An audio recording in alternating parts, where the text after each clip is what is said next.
Hello everyone, welcome to Exam Info academy.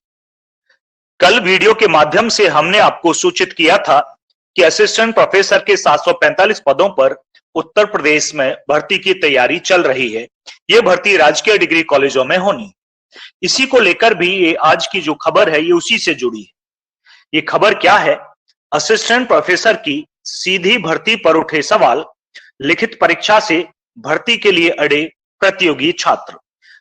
समझिएगा, जो राजकीय डिग्री कॉलेज हैं, जो राजकीय महाविद्यालय हैं, उनकी भर्ती उत्तर प्रदेश लोक सेवा आयोग के द्वारा की जाती है और यह भर्ती इंटरव्यू बेस्ड होती है।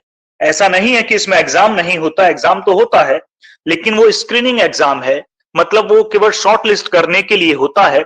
फिर जो मेरिट बनती है दूसरी, वो बनेगी केवल और केवल इंटरव्यू बेस्ड।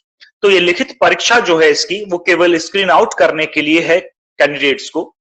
जैसे बल्क में स्टूडेंट ने फॉर्म भी भरा तो उतने सारों का इंटरव्यू नहीं लिया जा सकता, उन्हें कम करने के लिए एक एग्जाम रख दिया जाता है और फिर उन्हें कुछ को जिनके मार्क्स कम होते हैं उन्हें बाहर निकाल लिया जाता है और पद के सापेक्ष लगभग 5 या 7 मतलब 5 टाइम्स या 7 टाइम्स उन्हें बुला लिया जाता है। उसके बाद उनके इंटरव्यू से उनकी मेरिट बनाई जाती है। उसमें जब इंटरव्यू से मेरिट बनती है तो जो लिखित परीक्षा हुई थी, जो स्क्रीन, उसका कोई रोल होता नहीं है।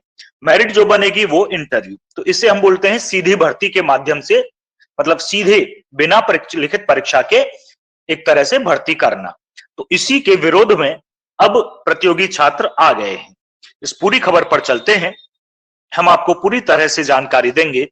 प्रदेश के 171 राजकीय डिग्री कॉलेजों में असिस्टेंट प्रोफेसर के 745 रिक्त पदों पर सूचना उच्च शिक्षा निदेशालय और जल्द भर्ती शुरू होने की संभावना को देखते हुए प्रतियोगी छात्र भी सक्रिय हो गए हैं। अभ्यर्थियों ने असिस्टेंट प्रोफेसर की भर्ती प्रारंभिक और लिखित परीक्षा से कराए जाने की मांग के लिए अभियान छेड़ा है।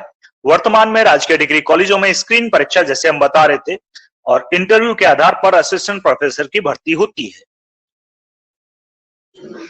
इसमें और देखते हैं, अभ्यर्थियों का कहना है कि चयन के लिए संबंधित विषय की 300 अंकों की परंपरागत लिखित परीक्षा तथा हिंदी व निबंध 100 पूर्णांकों के साथ ली जाए, जिससे प्रदेश को योग्य प्रोफेसर मिल सके और भ्रष्टाचार के प्रति जीरो टॉलरेंस की पॉलिसी पूर्ण रूप से सफल हो सके।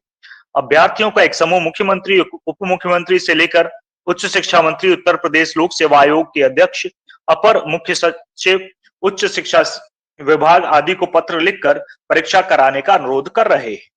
तो ये खबर थी, लेकिन हम ये बता दें कि जो यूपीएससी करवाता था वो लिखित परीक्षा के माध्यम से था और उसके बाद इंटरव्यू था। मतलब इससे बेटर हमारे, अगर मैं अपनी बताऊं तो इससे बेटर माध्यम सिलेक्शन का हो ही नहीं सकता, जिसके थ्रू यूपीएससी काम करता था।